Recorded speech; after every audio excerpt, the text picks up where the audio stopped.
Ah, olóyè Sunday Igboho ṣá, congratulations, congratulations, o bàbá dami, ẹkùn tagìrìgbé rẹ̀ níjẹ̀, wọ́n ń lé sílé, Jagunlabi ń lé rẹ̀ sóde.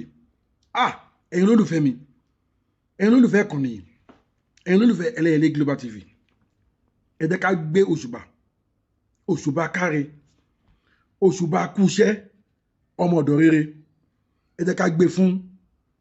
olóyè Adéyẹmọ Ìgbòho Sunday Òòṣà. Ṣé gbogbo ala ti gbọ́ iṣẹ́ takuntakun tí Sunday Igboho Òòṣà ṣe? Ṣé gbogbo ala ti gbọ́? Ẹjọ́ tí ẹ ò bá tí ì gbọ́, fún àǹfààní àwọn tí wọn ò tí ì gbọ́, ẹjọ́ ẹ̀yin dádì mi, ẹ̀yin mọ́mì mi, ẹ̀yin bọ́dà mi, ẹ̀yin sísítà mi, ẹ bá mi share fídíò yìí. Ẹ jẹ́ kí fídíò yìí go viral. Ẹ jẹ́ kó rìn, ẹ jẹ́ kó níyẹ̀. Ẹjọ́ ẹni tó gbígbà àkọ́kọ́ lé léyìí tẹ́ kọ́ máa kọ̀ sí péjì. Ẹ bá subscribe sí Ẹlẹ́yẹlé Global TV. Ṣé ẹ̀rí tá a bá ní kẹ́ share fídíò kò ń ṣe torí tèmi nìkan, mo máa ń sọ̀rọ̀ yẹn fún gbogbo àwọn ọmọ Yorùbá pátápátá. Òun ni ká lè mọ nǹkan tó ń ṣẹlẹ̀, ká lè mọ nǹkan tó ń lọ. Ǹjẹ́ gbọ́ àrà tí olóyè Sunday Igboho dá fún Adélabú Pẹ̀nkẹ́lẹ́mẹ́sì? Gbogbo alágbọ́ bí wọ́n ṣe jí àbúrò ẹ̀ gbé àtàwọn ọ̀bẹ́jì. Ọlọ́run ló mọ iye àwọn tí wọ́n kó níjọ́ yẹn. But ti Adélabú Pẹ̀nkẹ́lẹ́mẹ́sì, àwọn èèyàn ẹ̀, òun ni wọ́n pariwo síta jù. Mo dẹ̀ mọ̀ pé kò kí ń ṣe àwọn nìkan ni wọ́n kó níjọ́ yẹn, obvious, but nevertheless ti Adélabú Pẹ̀nkẹ́lẹ́mẹ́sì òun ló pariwo síta jù. Ok, tí ẹ ò bá gbàgbé, olóyè Sunday Igboho ó pe àwọn èdè kan pé tí àwọn ìjọba tí wọn ò bá ṣọ́ra, tí àwọn tó wà nídìí ètò ajínigbé yìí tí wọn ò bá ṣọ́ra, òun máa tú àṣírí wọn. Ẹlẹ́nu yọ́bọ̀yọ̀bọ̀ Àtíkù ó tiẹ̀ ní kán lọ gbé àwọn ajínigbé wà nínú igbó, ẹ̀ ní kán lọ gbé wọn. Ẹni tó bá kàn sọ̀rọ̀ lásán, òun lè máa rán pápá mọ́, òun lè máa lè dí mọ́. Wọ́n ní kán lọ gbé pé kókó wá sọ àwọn tó wà nídìí ọ̀rọ̀ yẹn. Ẹjọ́ ṣé ẹ̀kọ́ ò ti fojú múmu hàn báyìí sí? Aláṣírí yìí máa tú náà níṣẹ́, àṣírí yìí máa tú ni. Olóyè Sunday Igboho ó lóun sọ wípé kí bàbá wa Bọ́lá Ahmed Tinubu kán fóun ní go ahead lórí èrò ẹkùn, kóun lè lọ gba àwọn ọmọ tí wọ́n kó àti tíṣà tí wọ́n kó ní skul, kóun lè lọ gbà wọ́n lẹ̀. Ó ní àbálọ àbábọ̀ bàbá Bọ́lá Ahmed Tinubu pé wọ́n sáìn ìwé yẹn, wọ́n sáìn kọ́ńtàtì yẹn, wọ́n gba òun wọlé, wọ́n ní kóun lọ bẹ̀rẹ̀ iṣẹ́. Fún ìyàlẹ́nu gbogbo ẹ̀yàn ọmọ Nàìjíríà, wọ́n ní gọ́fúnà Ṣèyí Mákindé sọ wípé never tó o bá dán wò wá dán tán, àwọn ò gbọ́dọ̀ step into that inú igbó yẹn. Ẹ gbọ́, ṣé gbogbo ala ti gbọ́ ṣá? Ó jáde láti ẹnu olóyè Sunday Igboho clean clear báyìí. Ó jáde clean clear láti ẹnu olóyè Sunday Igboho clean clear pé gọ́fúnà Ṣèyí Mákindé sọ wípé àwọn ò gbọ́dọ̀ dán wò. Wọ́n dẹ̀ ní gọ́fúnà Ṣèyí Mákindé mọ nǹkan táwọn lè ṣe, wọ́n mọ ipá táwọn lè kó, wọ́n mọ ìgbìyànjú táwọn lè ṣe láti gba àwọn ọmọ yẹn jáde pé but gọ́fúnà Ṣèyí Mákindé sọ pé never wọn gbọ́dọ̀ dán wò. Olóyè ní kí ni mo wá fẹ́ ṣe? Torí gbogbo yín sọ wípé ṣe bí oní bàbá yín Bọ́lá Ahmed ti fún ẹ ní go ahead, kí ló dé? Èmi gan pẹ̀lú ẹni tó sọ pé kí ló tún sì ń dá olóyè Sunday Igboho dúró lẹ́yìn ìgbà tá a ti gbọ́ wípé ààrẹ ti fún wọn ní go ahead kí wọ́n lọ rescue àwọn ọmọ yìí, kí ló tún sì ń dá wọn dúró ọ̀ǹtí tí mo wá gbọ́ lẹ́nu wọn fún ara wọn tí wọ́n sọ clean clear pé gọ́vnà Ṣèyí Mákindé ni kò jẹ́ kí àwọn wọ inú igbó. Ẹ jọ̀ọ́, kí ni gọ́vnà Ṣèyí Mákindé ní pẹ̀lú àwọn bandit yẹn tí wọ́n ṣe fẹ́ jẹ́ kí olóyè Sunday Igboho kó wọnú igbó? Ìgbà tó lọ́ máa wá tú àṣírí clean clear, tó máa wá tú àṣírí completely, àwọn agbésùmọ̀mí tún wọnú ìgboro wa, wọ́n jí fámìlì Pẹ̀nkẹ́lẹ́mẹ́sì, Adélabú Pẹ̀nkẹ́lẹ́mẹ́sì, wọ́n jí fámìlì ẹ̀ gbé. Wọ́n ní bàbá yìí tráì gbogbo agbára tó lè tráì pé kò sọ́nà àbáyọ. Ọlọ́run ló mọ bọ́n ṣe ṣe, Ọlọ́run ló mọ bí wọ́n ṣe rìn, Ọlọ́run ló mọ connection tán lò, Ọlọ́run ló mọ bí wọ́n ṣe ṣe tán contact olóyè Sunday Igboho. Ẹ wojú ayé. mi ò rò pé ṣe take olóyè Sunday Igboho 2 days wọ́n ní wọ́n ti rescue àwọn ọmọ àtàbúrò Adélabú Pẹ̀nkẹlẹ̀ Mẹ́ẹ̀sì o wọ́n ní olóyè Sunday Igboho kó gbìyànjú ó ṣiṣẹ́ takuntakun wọ́n ní sókà èmi ò mọ bí tí sókà yẹn wà nìbàdàn wọ́n ní bẹ́ẹ̀ ni wọ́n ti mú wọn wọ́n ní wọ́n ti rescue àwọn fámìlì Adélabú Pẹ̀nkẹlẹ̀ Mẹ́ẹ̀sì ẹjọ́ ìjọ mélòó ni ti Adélabú ṣẹlẹ̀ tí wọ́n ti rescue wọn this same person yìí ó ní kí Ṣèyí Mákindé gba òun láyè kóun lọ sí inú igbó yẹn tó gbé òun ló ń gọ́fúnà tẹ́nítìrì yẹn Ṣèyí Mákindé sọ pé no ẹ̀yin dádì mi ẹ̀yin mọ́mì mi ẹ̀yin ẹ̀gbọ́n mi ẹ̀yin bọ́dà mi ẹ̀yin sísítà mi ẹ jọ̀ọ́ ẹ jẹ́ ká jọ fọpọlọ gbé kí lẹ rò pé ó ń ṣẹlẹ̀ láàrin yẹn kí lẹ rò pé ó ń ṣe torí tí má sọ pé àárín yẹn yé mi wàláì mo fọlọ́run búra mo fi Jésù Kristi búra kò yé mi torí tán bá ní kí n sọ kí n ro nǹkan tó wà lọ́kàn ti tèmi èmi á sọ wípé Ṣèyí Mákindé ló rán wọn iṣẹ́ yẹn torí tó ò bá jẹ́ pé òun ló rán wọn iṣẹ́ yẹn nígbà tí wọ́n gbé àwọn ọmọ yìí tán kó tíṣà tán kó gbogbo wọn tán ṣe gbá tí wọ́n ṣàwo àwọn pípù yìí náà wọn ò fẹ́ rí àwọn òbí wọn wọn ò fẹ́ rí àwọn èèyàn wọn Ṣèyí Mákindé náà wọ́n fẹ́ rí tó jẹ́ gọ́fúnà òun náà wọ́n fẹ́ bá sọ̀rọ̀ wọn náà wọn eyeball to eyeball Ṣèyí kò respond sí wọn olóyè Sunday Igboho náà wọ́n fẹ́ lọ Ṣèyí ni wọn ò gbọ́dọ̀ lọ ẹjọ́ ó jọ gàtẹ́ kò jọ gàtẹ́ ṣé kò ti fẹsẹ̀ méjèèjì tèrò báyìí nígbà téégún àti irọ́ bá wọnú ilé téèyàn àti irọ́ jáde ta ni o ti mọ̀ pé eégún àti irọ́ tó gbé ẹ̀kú wọnú ilé òun ló lọ bọ́ ẹ̀kúlẹ̀ ló di èèyàn àti irọ́ tó jáde now ìkókó wọ̀lú ó gbọ́mọ tálákà ẹni irun bí lọ àbí ó wá gbọ́mọ lówó sìn ẹ lè mọ́ wọ̀lú láàrin tinkun of days wọ́n máa rescue family Pẹ̀nkẹlẹ̀ Mẹ́ẹ̀sì ṣé o mọ̀ pé Ọlọ́run mọ̀ọ́mọ̀ fi kíní ẹ̀ tú àṣírí Ṣèyí Mákindé ni ẹ jẹ́ ká bẹ̀rẹ̀ wa léèrè kí ni rísìn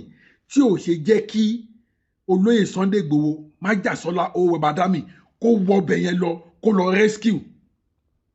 gbogbo ẹ̀yin tẹ́ ní olóyè Sunday Igboho ẹnu ló ní kò lè ṣe nǹkan kan ẹnu ló ní bí àjàkàrà ṣé lè yóò tí wàá fún wa ní confidence báyìí pé this man can do and undo kọ́lọ́ má ti pa fún wa kọ́lọ́ ń bá a lọ́rẹ̀ ẹ̀mí ẹ̀ ṣé ẹ ti rí pé àwọn olóṣèlú wa àwọn olórí wa àwọn náà wà nídìí ajínigbé yìí because tí ó bá jẹ́ bẹ́ẹ̀ báwo lèèyàn kan ṣe máa ní mi ò béèrè owó lọ́wọ́ yín mi ò béèrè kankan lọ́wọ́ yín ẹ kàn fún mi ní àṣẹ pé go ó tán kẹ́ẹ̀dẹ̀ wá wo iṣẹ́ tí Ọlọ́run máa ṣe ẹni no kò gbọ́dọ̀ lọ but nígbà tó gbé ti àwọn èèyàn yín torí a gbọ́ pé Ṣèyí Mákindé ó lọ kí Adélabú Pẹ̀nkẹlẹ̀ Mẹ́ẹ̀sì ó lọ bá wọn dárò ó lọ bá wọn ṣe kínní ọwọ́ kanwọ́ ẹsẹ̀kẹsẹ̀ wọ́n fi kun lukùn wọ́n lè pe Sunday Igboho ńgbà yẹn but àwọn ọmọ school àwọn tíṣà àwọn principal tí wọ́n sì wà nínú igbó tí wọ́n ń jìyà torí pé àwọn yẹn jọmọ aláìlénìyàn ìkàmàlà ẹ̀yin pípù yìí o ẹ̀yin òṣèlú wa ṣẹ́rí ó ti wá ń jáde gbogbo alójú báyìí sìn gbogbo àwọn ọ̀dọ́ Ìbàdàn ni o Èkó ni o Àbújá ni o Ìlọrin ni o Ẹ̀gbá ni o Ìjẹ̀bú ni o Oǹdó ni o Òṣogbo ni o gbogbo àwọn ọ̀dọ́ lórílẹ̀‐èdè Nàìjíríà wọ́n ti ṣe ó ti já wa lójú báyìí sìn ẹni tẹ́ máa dìbò fún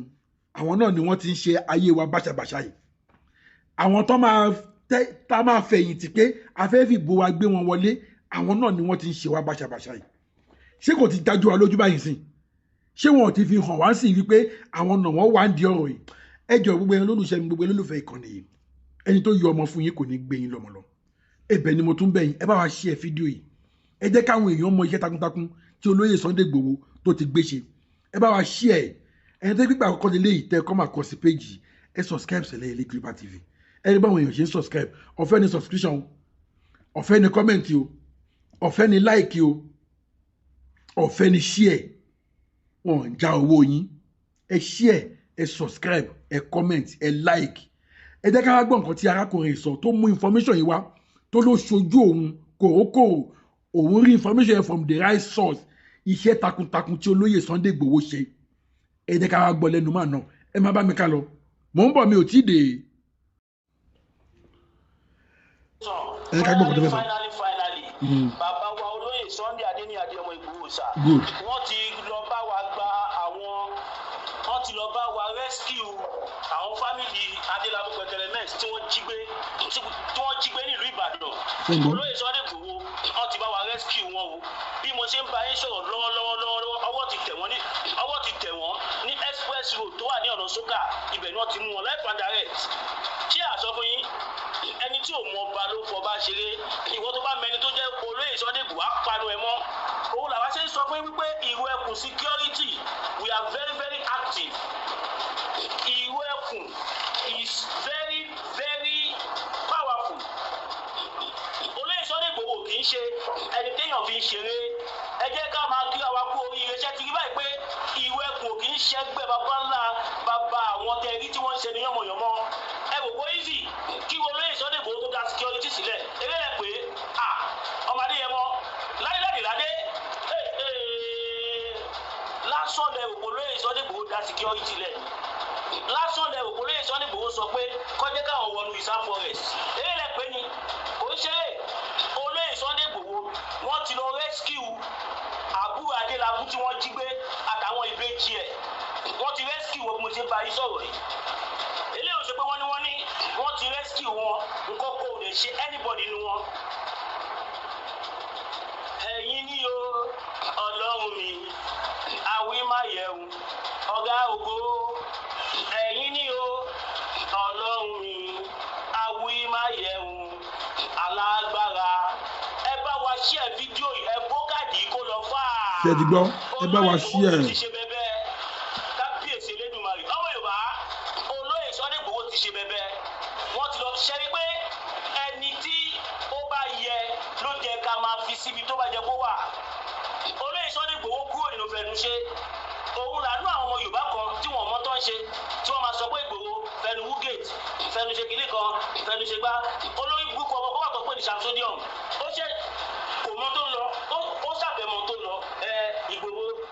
ọkìdínàpì Ìbàdàn kò lọ olóyè Sunday Igboho sọ fún wa wọ́n ní àwọn rẹ́dì láti lọ nígbà tí state government tó bá ti fọwọ́ sí kí ni Igboho fẹ́ ṣe Igboho lè ṣe anything náà anything tí Igboho bá fẹ́ ṣe wọn lè ṣe àfi irú àwọn tó bá jẹ́ individual something báyìí nígbà tí Adélabú Pẹ̀tẹ́lẹ́mẹ́s pẹ̀lú àwọn tó súnmọ́ tó wọ́n yàn sólè Sunday Igboho tí wọ́n lè mọ̀ pé àtọ́ nígbàgbọ́ nínú ìwé ẹkùn security network kò kì í ṣe ṣeréṣeré ọmọ Yorùbá ìwé ẹkùn security network is not a child play àwa mẹ tó ń jẹ́ Igboho àwa wọn nǹkan tí ìwé ẹkùn lè ṣe ṣé lásán lẹ rò pé mi padà lẹ́yìn Igboho ni èmi tí mi kúrò lẹ́yìn olóyè Sunday Igboho tí mò ń ṣe èmi tí mi kúrò lẹ́yìn olóyè Sunday Igboho tí mò ń sọ́pọ̀tì Igboho ní gbogbo nǹkan tí wọ́n ń ṣe eré rẹ̀ pé ni mi ò gọ̀ náà mo mọ̀ kó kájú ẹ̀ ni Igboho kájú ẹ̀ òun làwa ṣe ń tẹ̀lé wọn bẹ́ẹ̀ ni tí Igboho bá kájú ẹ̀ àní ní kó gbé security fún wọn àwa ta pariwo wa náà tó pariwo pèsè Igboho lè ṣe ẹgbẹ́ security fún wọn wọn dojú tì wá náà can you imagine ìgbà ọlọ́jì àbúrò Adélabú gbé òun àtàwọn ọmọ ẹ̀ àwọn tó tẹ̀ jẹ́ every security wọ́n ti ṣe wàhálà wọ́n ti dààmú wọ́n ti ṣe gbogbo ẹ̀ jagunjagun yàtọ̀ sólú ọdẹ ẹ gbọ́ jagunjagun ó yàtọ̀ sólú ọdẹ Igboho ṣe fẹnu wúgẹ́tì ó ń ṣe fẹnu jánu kọ́ni àfíjìnì Igboho níwọ̀n ẹ̀ ń ṣe kókó má ṣíwájú what are you talking about? àwọn ọmọ oníṣẹ́ fẹ̀yìn ọ̀kọ́ náà nìkan ló ń já àwọn ọmọ oníṣẹ́ fẹ̀yìn tí o ṣùgbọ́n Igboho níwọ̀n ẹ̀ níṣẹ́ dé tòwútò ohun tí Igboho bá mọ̀ pé kí ní àtọmọ̀ ìbá lọ ó lè fẹ́ yíwọ́ ẹjẹ́ tẹ̀lé bẹ́ẹ̀ ni wọ́n mọ bàtà kò ní bàjẹ́ fún yín bàbá mi Kọ́dírì Akíntóyè wọ́n mọ bàtà lè bẹ́ẹ̀ ni confam ẹlẹ́bàá mẹ́rin tá à ń sọ̀rọ̀ ẹ̀ former minister of power tó fẹ́ jẹ gọ́fúnà ní Ọ̀yọ́ state báyìí gbogbo alágbọ́ nígbà tí wọ́n jí àbúrò ẹ̀ gbé àtàwọn ọmọ wúmà yẹn àwọn ìbejì ẹ̀ sì kéré àwọn ìbejì yẹn kéré àmọ́ ibi tí wúmà yẹn lọ wọ́n dẹ̀ jí gbé wọ́n kidnap ẹ̀ Adélabú Pẹ̀tẹ́lẹ́mẹ́s wọ́n ti dààmú kódà gọ́vnà gọ́vnà Ṣèyí Mákindé wọ́n ti ṣe gudugudu méje àmẹ́fà lórí ọ̀rọ̀ yìí wọn ò rí kankan ṣe sí ṣùgbọ́n àwọn tí wọ́n gbọ́ tí wọ́n ní làákàyè tọmọ bó ṣe lọ́nu ayé tọmọ pé ìwé ẹkùn ló lè ṣiṣẹ́ yìí olóyè sẹ́ni kò dẹ̀ give signal fún gbogbo Ọ̀yọ́ state ó yá báyìí ṣètìwá rí nísìnyí wípé Ìgbòho kì í ṣe fẹnu Wúgate ṣètìwá gbà nísìnyí pé Ìgbòho kì í ṣe fẹnu Wúgate ṣètìgbà báyà bẹ́ẹ̀ ti gbà ṣóṣì ń ròyìn lójú ṣètìgbà fọ́ọ̀gá yín ṣètìgbà pé Ìgbòho kájú ẹ̀ àbẹ́ ìtìgbà náà ṣègbòho easy ni ṣègbòho easy kíwèé mi tí mo ọmọ kékeré ara mi kọ́ tó máa fi millions of money fi bẹ̀ mí tí mi gbà tí mo ní mi lè gbowó sẹ́ẹ̀ tí mo ní mi lè gbowó sẹ́ẹ̀ àníṣe ilẹ̀ Yorùbá yìí àjọ máa mú kúrò nínú ìṣẹ́ àjọ máa mú kúrò lóko ẹrú ni mo lè dúró tán I stood my stand torí pé owó máa tán èèyàn ló máa kù ẹ sọ fún mi tí gbogbo wa bá ti padà lẹ́yìn olóyè Sunday Igboho kò ní sẹ́ni tó máa encourage wọn tó bá wá fè ẹ wá sọ pé ọ̀lẹ ni wọ́n ń ṣọ̀lẹ kú iṣẹ́ ló mórí yá kú iṣẹ́ òun ló mórí yá tábàárẹ̀ ẹni tó ń ṣe nǹkan tó dáa ẹ jẹ́ ká gbárùkù tì ẹ jẹ́ kí gbogbo wa ká sowọ́pọ̀ ká di ọ̀kan ṣoṣo ẹ̀yin náà wò ní sí èèyàn mélòó ló mọ̀ pé olóyè Sunday Igboho wọ́n ti bẹ̀rẹ̀ surveillance lórí ọ̀rọ̀ àwọn ọmọ tí wọ́n mú yìí nobody knows àpariwo síta òun mo máa ń sọ fẹ́ èèyàn wa wípé anything tá a bá gbé síta ohun tó jẹ kó wà níta ni mi tí ì super sticker o mi ì rí super chat o ẹ máa fún mi ṣẹ́ mo kí lè mú ọkọ̀ break news fún ẹ bá yín sọ̀rọ̀ mo ṣe kúrò lọ́dọ̀ bàbá wa olóyè Sunday Igboho ni wọ́n á ṣe fídíò yìí mo kọ́ lọ gba order confirmation bàbá ní máa fi ojú béèrè tọ́pọ̀lọpọ̀ àwọn èèyàn bá mọ̀ mí ṣé wò mọ̀ mí ṣe ti bọ́bọ́ mi ni wọ́n ṣèbájọ́ sọ àjọ ń jí ni àbò níbẹ̀ ló wà mí. wọ́n ní tí ó bá kí n ṣe pé òfin tó wà ń lo àbí nǹkankan àwọn tó wà ní rìsáàbù yẹn gan kò ná lọ́hùn ní kankan bóyá eléyìí máa wá convince Ṣèyí Mákindé bóyá eléyìí ó máa jẹ́ kí gbogbo Nàìjíríà mọ̀ pé olóyè Sunday Igboho kájú ẹ̀ mo níyàn ká mọ̀ túmọ̀ tó bá níyàn kájú ẹ̀ ni ó kájú ẹ̀ ẹ sọ fún mi ṣé Adélábù Pẹ̀kẹ́lẹ́ mẹ́ẹ̀sì ṣe fẹ́ sọ fún mi pé èpè lọ́wọ́ máa ṣẹ́ fún gbogbo báyìí nígbà tó lọ́wọ́ máa bá tiwọn jẹ́ àṣé àwọn tó ń jíyàn gbé yìí inú ìlú lọ́wọ́ ṣe mọ̀ pé mo ṣe fídíò kan mo ní wọ́n ní láti fura sí gbogbo àwọn tó ń pariwo ṣẹ̀ríà mi ì sọ pé gbogbo wọn ni criminal o 70% tiwọn kò sì fún yẹn is a criminal act yes criminal act ni ẹ̀yin ẹ̀ wò ó sì wọ́n wá jẹ́ ọmọ skul bì wọ́n ń béèrè millions méjì wọ́n ń béèrè 1 billion simply means as just feel the system now hallelujah yes ẹ̀yin Doubting Thomas confam ni o olóyè Sunday Igboho ti rescue àbúrò Pẹ̀kẹ́lẹ́ mẹ́ẹ̀sì former minister of power tó ń contest fún gómìnà ní Ọ̀yọ́ state lọ báyìí tí fídíò yẹn lọ káàkiri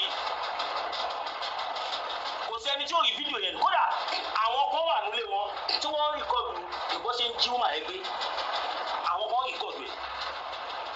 bọ́n ṣe ń gbé wọn àyà bóyá wọn àgbà àyàlẹ́ nù tó ń kó wọn sínú mọ́tò tiwọn ó dá mọ́tò wọn dúró ó dẹ̀ extract wọn ó kó wọn sínú mọ́tò tiwọn ó zoom off kò dẹ̀ sẹ́ni tó mọ ibi tí wọ́n wà ẹ mọ̀ pé oògùn abẹ́nú gọ̀ǹgọ̀ òun la fi ń jagun mi ì sọ pé kò sí security tactics ó wà ṣùgbọ́n ṣe rí nǹkan táwọn bàbá wa fílẹ̀ fún wa ó wà very very important àwọn àṣírí táwọn bàbá wa fílẹ̀ fún wa ẹ jẹ́ ká lò dáadáa ẹ jẹ́ ká dáwọ́ bò ó àwọn Fúlàní yìí mọ̀ wípé tá a bá ń ṣẹ̀ṣẹ̀ ṣe apá àwọn ò lè ká wa gbogbo bó ṣe mú wọ̀nyí náà kò ṣẹ̀yìn ṣẹ̀ṣe yes kò ṣẹ̀yìn ṣẹ̀ṣe ilẹ̀ Yorùbá ni wọ́n ti yánlẹ̀ ilẹ̀ Yorùbá ni wọ́n ti ṣe gbájú tí wọ́n ti ń ṣàwó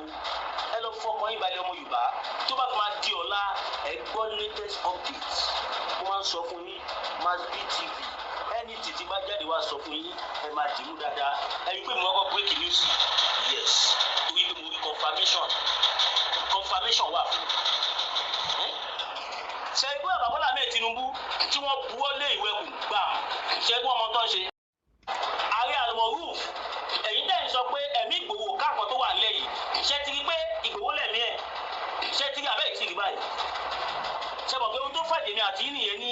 ẹ jáde fún yín nìyẹn. Full respect for you, sir. Olóyè Sunday Igboho, thank you. That's it. Ẹni ní Mass B TV na Confirm TV o. Bẹ́ẹ̀ni, ṣé ó possible kí n máa sùn pẹ̀lú èèyàn kí n máa jí pẹ̀lú ẹ̀ everyday kí n máa lè sọ̀rọ̀ kan nípa ẹ̀? Èmi tí mi kúrò lẹ́yìn Olóyè Sunday Igboho wòye lẹ́pẹ̀ mí ni. Mo ikọ́ gbòòtọ́ dání ni. Tí Igboho bá gbòòtọ́ dání, mo fi Ọlọ́run kúra fún yín àti kúrò lẹ́yìn wọn tipẹ́tipẹ́. Yes. Tó bá yẹ pé Olóyè Sunday Igboho kì í ṣe olótìtọ́, wọn ń ṣe olódodo, mo máa ti kúrò lẹ́yìn wọn. Yes. I owe my life. Ṣé ti wá rí ìdí táwọn olórí burúkú àgbààgbà Fúlàní tí wọ́n fi ní kó má lo ìwé ẹkùn? Ṣé ti wá rí báyìí? Ṣé ti wá rí ìdí tí àwọn olórí burúkú Fúlàní Kabas, àwọn bàbá àzàlẹ̀, àwọn ajínigbé tí wọ́n fi ní kó má jẹ́ kó lo ìwé ẹkùn, tó fi ní kó má jẹ́ kó lo Ìgbòho? Ṣé mọ̀ pé àwọn afẹ̀míṣòfò olórí burúkú kan tó masquerade ra wọn as àfà ìkọ́ni wọ́n sì jáde lánàá tó ní kó má gbàgbówó láyè ẹlẹ́bọ ni bàbá mi Samuel Araoye, ẹ ṣé mo dúpẹ́ sá, wọ́n fún mi ní $10, God bless you sir. Super sticker, ẹ jẹ́ kó máa lọ bẹ́ẹ̀ yẹn, God bless you all. Ọmọ Yorùbá ṣe rí èèyàn lè rìn láyè kó rí má mì, mo lè ní ìwà tèmi lọ́wọ́, ó lè láwọn kọ̀ọ̀kan tí mò ń ṣe tí ẹ̀ nífẹ̀ẹ́ sí, ẹ lè nífẹ̀ẹ́ mi 100%, mi lè wá 100%, but mo fẹ́ kẹ́ mọ̀ pé ẹni ìròyìn tí n bá gbé jáde fún yín confam ni, confam òun ni. Ẹ fún mi super sticker, ẹ fún mi super chat, ẹ má wù mí ní wọn. Information tí mo gbé jáde tó ta lẹ́nu ni. Nísìnyí báyìí, ṣé ààrẹ Al-Moruf ṣe ti wá gbà pé Ìgbòho kájú ẹ̀? Àti gbogbo ẹ̀yin tẹ́ ń tẹnu bọlẹ̀, tẹ́ ń pera yín nìkan tẹ́ tó. Ṣé ẹ ti wá gbà báyìí pé Ìgbòho kájú ẹ̀? Ẹ ti gbà bẹ́ẹ̀ ti gbà? Ṣé ti gbà báyìí? At least, well done, Mass B, my brother, God bless you. And you got me for super on the live stream, yes, $10. She will do encourage me, mo sọ fún yín, ẹni tí tẹ́ bá ti pẹ́ lẹ́nu mi confirm ni o. Wọ́n ti fi àbúrò fẹ́yìn tẹ́ bá ẹ̀ṣẹ̀ ń wọlé tẹ́wọ̀n mọ̀ nǹkan tó ṣẹlẹ̀. Former Minister of Power, Nigeria former Minister of Power, Adelabu Pẹ̀kẹ̀lẹ́mẹ́s, tí wọ́n tọ́jú gómìnà tó fẹ́ jẹ gómìnà Ọ̀yọ́ state. Adúpẹ́ lọ́wọ́ Ọlọ́run, to the glory of God. Olóyè Sunday Igboho ti lọ rescue àbúrò wọn àtàwọn ìbejì, wọ́n ti lọ rescue wọn. Adúpẹ́ lọ́wọ́ Ọlọ́run, adúpẹ́ fọ́lọ́run. Ọmọ Yorùbá ṣe ti wá rí nísìnyí wípé Ìgbòho is the choosing one, Ìwé Ẹkùn is the choosing security. Ṣé ti wá rí ìdí táwọn kan fi sọ pé ẹbọ ni Ìwé Ẹkùn, ẹlẹ́bọ ni Ìgbòho, kìnnìkan. Èní eléyìí a sì rí àwọn òpònú tó dàgbà tí wọ́n dánú. Wọ́n yẹn ti ẹ̀pọ̀ dáadáa. To use Olóyè Ìgbòho for us in Yorùbá la think. Bẹ́ẹ̀ni mo mọ̀ wá break the news fún yín ni torí pé tẹ́ bá mọ ikọ́ tí mò ń rí sí wọ́n ní Mass B ìwọ náà súnmọ́ olóyè ẹ kí ló ń ṣẹlẹ̀ ó gbà wá kíníkan pọ̀ máa ní ẹ̀fọ́ kan nípa ilẹ̀. Olóyè Ìgbòho ò dákẹ́, Olóyè Ìgbòho ìgbà kọ̀ọ̀kan dákẹ́. Ọmọ Yorùbá ó ní àwọn àṣírí kan nípa ọ̀rọ̀ yẹn èyí tí mi sọ yẹn sí mo máa sọ lórí next broadcast mi so ẹ̀yin tẹ́ bá ti subscribe to YouTube channel yìí ẹ subscribe torí pé it is going to be massive. Ẹ má mísì nǹkan tí mo fẹ́ sọ yìí tó bá possible gan mo máa interview bàbá wa Olóyè Sunday Igboho láìpẹ́ yìí ẹ máa gbóhùn lẹ́nu wọn tó bá possible, tó bá necessary ẹ bá share fídíò yìí ẹ jẹ́ kó dé gbogbo ìtọ́mọ Yorùbá wà káàkiri àgbáláyé. Ẹ jẹ́ dúpẹ́ lọ́wọ́ Olóyè Sunday Igboho, ẹ jẹ́ ká bẹ̀rẹ̀ sí ní ẹ ká tẹ̀ ọkọ̀ ṣe gbòòsà mẹ́sàn-án Olóyè Sunday Igboho àti Ìwé Ẹkùn security. Gbòòsà. Ìwé Ẹkùn has come to stay. Ọmọ Yorùbá àwọn kan sọ pé wọn ò gbọdọ̀ gbà kí Ìwé Ẹkùn kó wá sí Kwara state, wọ́n ní wọn ò gbọdọ̀ gbà kó wá sí Kogi state. Ọmọ Yorùbá ṣé ẹ fẹ́ kó wà ń bẹ̀ àbẹ́fẹ́ kó wà ń bẹ̀? ẹ fi àsìkò yìí mo mú àṣù ọyìn wípé gbogbo tẹgbà kan lálẹ́ yìí olóyè Sunday Igboho máa rí láì padà rẹ̀ ẹ fi àsìkò yìí fi ránṣẹ́ sí olóyè Sunday Igboho ẹ ránṣẹ́ sí wọn ní comment section ẹ dúpẹ́ lọ́wọ́ wọn ẹ sọ tẹ bá fẹ́ ń tẹ òpé ẹ kọ́ ṣe ẹ̀yin tẹ máa ń pè wá kọ́ yẹn ti máa ń pọ̀ jù fóònù nọ́mbà mi dàbí customer care ni I swear to God tí bá gba kọ́ gbà mí báyìí á dàbí pé ká máa ní ọmọ Yorùbá àkòòlù lẹ́ẹ̀kan sí oríire ni ká wí bẹ́ẹ̀ ká bá bẹ́ẹ̀ ní ìyí ọmọlúwàbí ká wí bẹ́ẹ̀ ká bá bẹ́ẹ̀ òun ní ìyí ọmọlúwàbí ṣẹ́yìn náà ti wá rí i pé Ìgbòho ń ṣe lẹ́nu wọn tí bá sọ fún yín pé Ìgbòho òòṣà owó bàbá dámì jẹ́ kọ́ mọ̀ Ìgbòho òòṣà owó bàbá dámì jẹ́ kọ́ mọ̀ Ìgbòho òòṣà owó bàbá dámì jẹ́ kọ́ mọ̀ Ìgbòho òòṣà owó gangan dámì jẹ́gẹ́gẹ́ ǹgẹ̀díngẹ̀gẹ̀ dìgẹ́dìngẹ̀ nígẹ́gẹ́gẹ̀ nígẹ́dìgẹ̀ kérégédìgẹ̀ kérégédìgẹ̀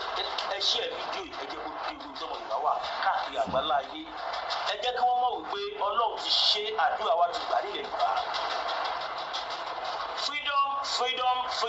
Freedom. Lẹ́yìn tẹ́ bá gbọ́ Yorùbá, this is a breaking news from our father,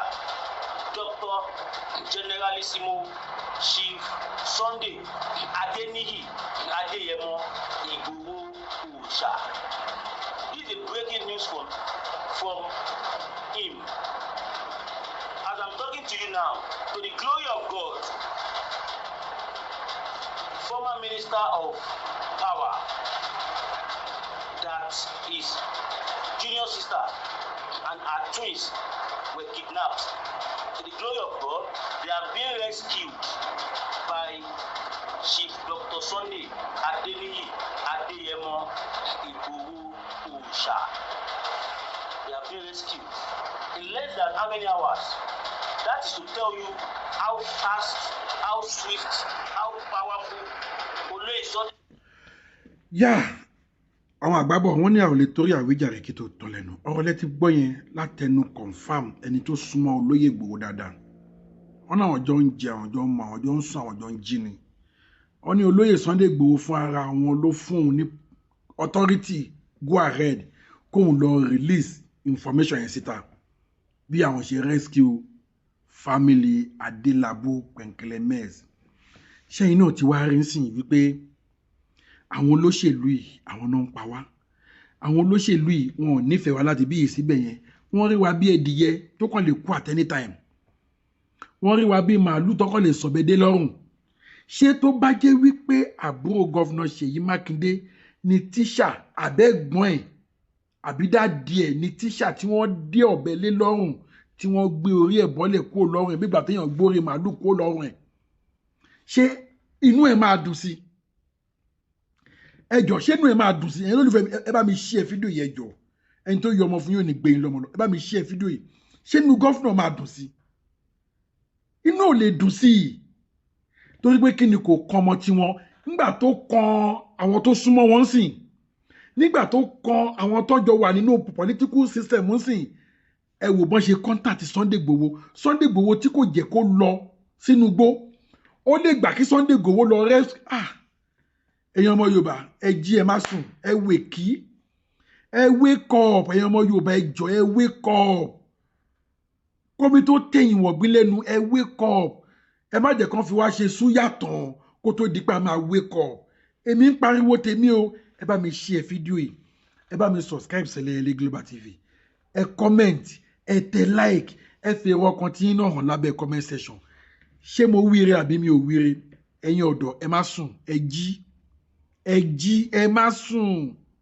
àwọn pípù yìí ò nífẹ̀ẹ́ wa láti bí ìsíbẹ̀ yẹn tán bá nífẹ̀ẹ́ wa ni wọn ò ní máa gba adúrú owó rọ̀gùrọ̀gù bẹ̀ yẹn fún security vote kán má dẹ̀ ṣe nǹkan kan lórí ẹ̀ lórí bó ṣe máa lọ 2027 òun ló wà lọ́pọlọ gbogbo wọn báyìí sìn Gúnmi ti sọ wípé kò sẹ́ni tó lè dí òun lọ́wọ́ ní 2027 kó máa di president mo dẹ̀ mọ̀ pé Ṣèyí Mákindé ló máa mú àṣẹ fáìsì ẹ share fídíò yìí kẹ́ subscribe Sẹ̀lẹ̀yẹlé Global TV mo tún padà bọ̀ ire o.